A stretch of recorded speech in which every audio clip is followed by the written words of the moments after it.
सोचिए, सुबह 7 बजे एक जंगल के अंदर एक लड़की की लाश मिलती है। सर कटा हुआ, जिस्म पर एक भी कपड़ा नहीं। लेकिन सबसे डरावनी बात ये थी कि उसका कातिल उस वक्त अपनी शादी की तैयारी कर रहा था। 7 दिसंबर 2025 सुबह के करीब 7 बजे हरियाणा के यमुनानगर पुलिस कंट्रोल रूम में एक कॉल आती है।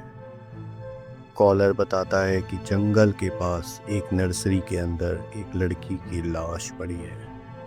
सर कटा हुआ और जिस्म पर एक भी कपड़ा नहीं। पुलिस तुरंत स्पॉट पर पहुंचती है। एरिया को सील कर दिया जाता है। फॉरेंसिक टीम एविडेंस कलेक्ट करना शुरू करती है। नर्सरी के मालिक से पूछताछ होती है। वो बताता है कि वो रात 10 बजे तक वहीं था और सुबह 7 बजे वापस आ गया। इसका मतलब क्लियर था कि मर्डर रात 10 बजे से सुबह 7 बजे के बीच हुआ था। पुलिस डॉग्स की मदद से जंगल में कटा हुआ सर ढूंढने की कोशिश करती है, लेकिन कुछ नहीं मिलता। जंगल हाईवे से काफी अंदर था और आसपास कोई सीसीटीवी कैमरा भी नहीं था।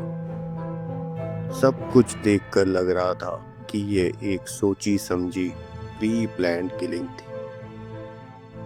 बट सबसे बड़ा सवाल था, ये लड़की कौन थी? सर नहीं था, कपड़े नहीं थे, इसलिए आइडेंटिफिकेशन मुश्किल हो रही थी। आसपास के पुलिस स्टेशन से मिसिंग लड़कियों की फाइल्स मंगवाई गई, लेकिन कोई मैच नहीं मिला। तब पुलिस ने हाईवे के एक पेट्रोल पंप की सीसीटीवी फुटेज चेक की।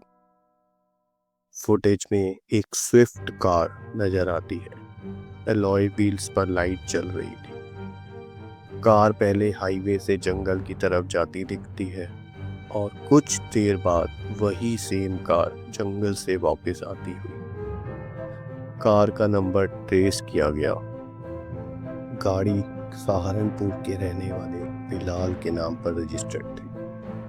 पुलिस की एक टीम तुरंत सहारनपुर पहुंचती है, लेकिन जब पुलिस बिलाल के घर पहुंची, वहां उसकी शादी का फंक्शन चल रहा था। बिलाल की शादी 13 दिसंबर 2025 को होने वाली थी। उसे तुरंत अरेस्ट करके यमुनानगर पुलिस स्टेशन लाया गया।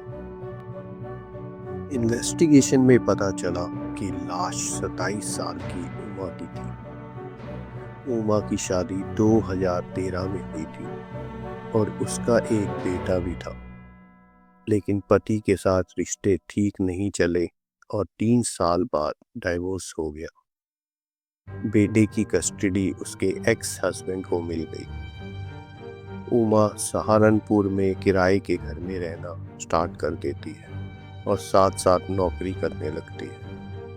इसी दौरान उसकी मुलाकात बिलाल से हुई, जो पेशे से एक कैब ड्राइवर था।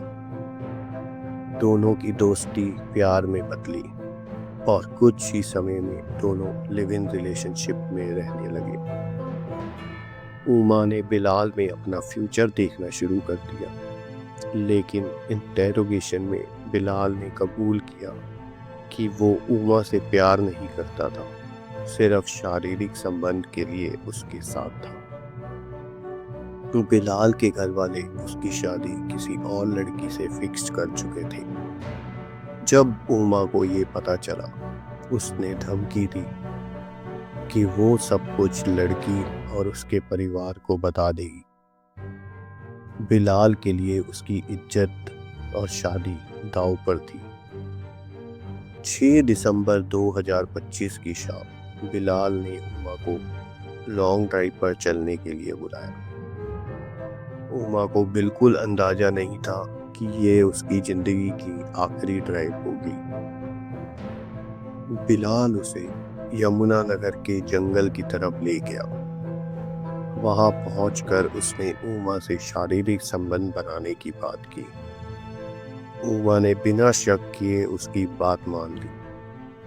बिलाल ने उसे अपने कपड़े उतारने को कहा और उसने कहा कि मैं पीछे की सीट पर जा रहा हूँ। इसके बाद वो भी अपने कपड़े उतारकर पीछे की सीट पर आ गया। उमा ने बिना शक के उसकी सारी बातें मान ली। सीट बेल्ट से बिलाल पिछले वाली सीट पर गया और बिलाल ने अचानक सीट बेल्ट से उमा का गला दबा दिया। कुछ ही मिनट में उमा की सांसें रुक गईं। इसके बाद बिलाल ने गाड़ी की डिक्की से चाकू निकाला और उमा का सर काट दिया ताकि उसकी पहचान मुश्किल हो जाए। कटा हुआ सर एक बैग में डालकर वो क्राइम स्पॉट से करीब 30 किलोमीटर दूर एक जंगल में फेंक कर वापस आ गया, जैसे कुछ हुआ ही नहीं। लेकिन 7 दिसंबर की सुबह जंगल में मिली एक लाश ने उसका हर प्लान बर्बाद कर दिया। ये सिर्फ एक मर्डर नहीं था, ये विश्वास का कत्ल था। दोस्तों, ऐसे और इंटरेस्टिंग केसेस के लिए हमारे channel the case room stories को फॉलो करें। Thank you.